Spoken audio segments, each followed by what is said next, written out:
You held a fundraiser Right.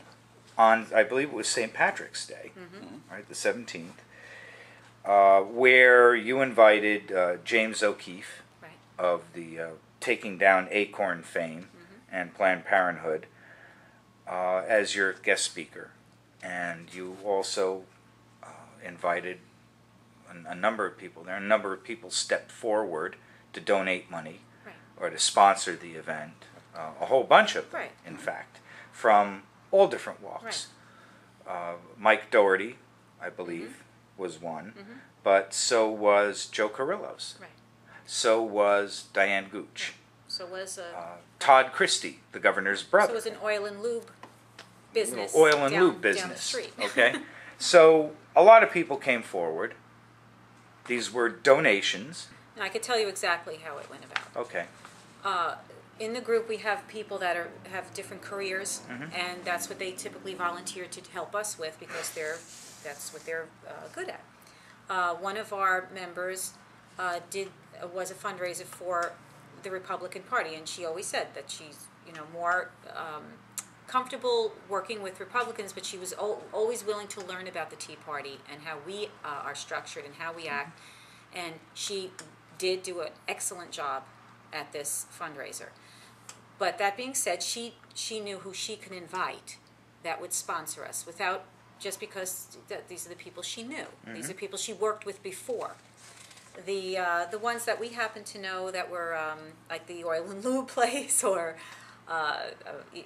Senator Kyrillos happened to be here because he wanted to come and discuss. I forgot what issue at this time. Maybe Bob will remember it in a minute. But he came to just talk to our group about some issues concerning us locally. And I asked him if he wouldn't mind being a sponsor for our St. Patrick's Day party, and he said yes. Okay. It's really is as simple as that. Quote, Gonzalez also collected a $1,000 check from conservative Senator Mike Doherty, and then turned around and supported Democrat Mark Falzen's attacks on Republican Doherty. Is that true? Did you support Mark Falzen's attacks on Mike Doherty? I have no idea what he's talking about, honestly. According to CNJ, quote, it seems that Bayshore Tea Party has not only filled its coffers, but is now looking at a few favors that it will have to return in the near future. What favors are those? Since no one ever donates that type of money without wanting something in return. Just like a business that is looking to increase sales with their sponsorship, people in politics love to spread the wealth in the assurance that it will reap abundant returns in the future. Good for them. It concludes, folks, the Bayshore Tea Party have sold its soul for some reason. For exactly what, only they know for sure. One thing is for certain, though, everyone who believes in the true meaning of the Tea Party movement would be wise to keep at arm's length from Bayshore. There is a disease in this group, and it can be contagious. What disease, you ask? That is simple. It is the disease of power and greed, known as politics as usual. Response? Fascinating. Can I go crazy here? I find it fascinating. Have at it, Bob. One of the things that we've done recently is we formed a nonprofit organization. It's focused... Applied for. Its focus is on education. Not surprisingly, this coming week will be the first class of a Constitution class that will be taught here.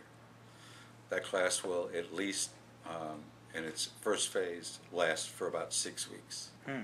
That's a course. That's not just a class. It's a course. It's going to be taught by Leanne Blue, who's well-known constitutional scholar. We believe that what we have done with our St. Patrick's Day fundraiser